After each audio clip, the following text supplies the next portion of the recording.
আসসালামু আলাইকুম প্রিয় শিক্ষার্থী বন্ধুরা, আশা করছি সকলে ভালো আছেন। টেন্সের আরও একটি ক্লাসে আপনাদের সবাইকে স্বাগতম জানাচ্ছি। আজকে আমরা শিখব future continuous tense. Future continuous tense এটি শেখার আগে আপনাদের প্রতি একটা অনুরোধ, আমাদের চ্যানেলে যারা নতুন তারা অবশ্যই আমাদের চ্যানেলটিকে সাবস্ক্রাইব করে পাশের বেল আইকনটি বাজিয়ে দিবেন। এটা আপনাদের প্রতি অনুরোধ, কারণ একটা ভিডিও বানাতে কিন্তু বেশ কষ্ট হয় আমাদের। তো দেখুন, আমরা বেশি বকর বকর না করে কিন্তু ক্লাসে ফিরে যাব।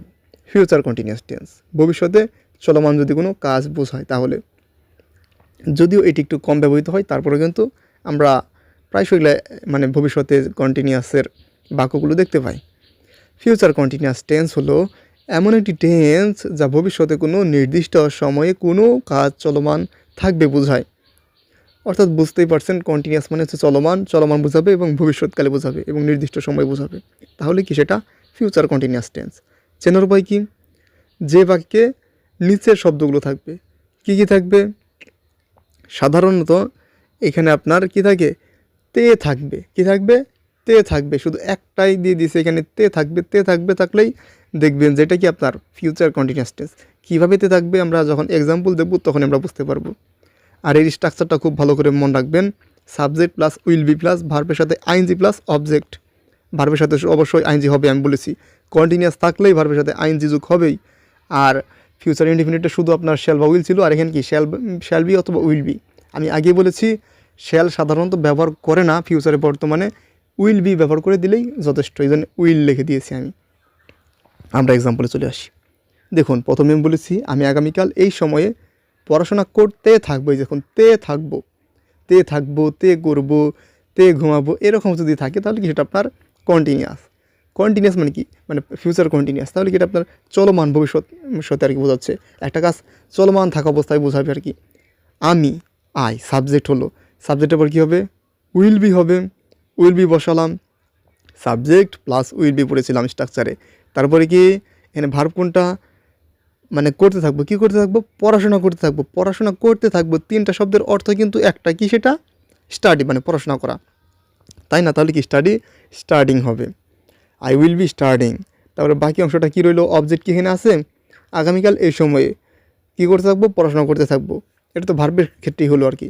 তাহলে সময়টা শুধু বসিয়ে দেবেন, অ্যাট দিস টাইম টুমোরো। এই সময়ে, অ্যাট দিস টাইম টুমোরো। তো সাবজেক্ট উইল বি ভার্ব, এরপর হচ্ছে অবজেক্ট বা আদার্স যে অংশটা থাকবে সেটা আর কি বসিয়ে দেবেন, ব্যাস।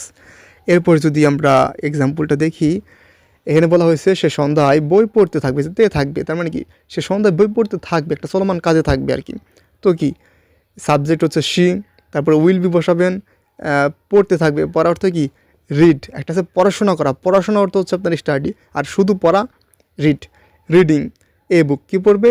এ বুক, এ বই। এখানে কিন্তু একটা অবজেক্ট আছে। এর আগের সেন্টেন্সে কিন্তু কোনো অবজেক্ট ছিল না, কারণ অবজেক্ট কী বা কাকে দ্বারা প্রশ্ন করলে যে কোনো কিছু উত্তর না পাওয়া গেলে সেটা কি অবজেক্ট নয়। তো এ বুক ইন দ্য ইভিনিং, কখন? সন্ধ্যা, ইন দ্য ইভিনিং। তো এই আর কি কথা। এরপরটা যদি দেখি আমরা সেন্টেন্সটি, তারা বিকেল 5টায় ফুটবল খেলতে থাকবে। তাহলে কি তারা উইল বি প্লেয়িং মানে কি? খেলতে থাকবে। খেলার অর্থ কি? অবশ্যই প্লে।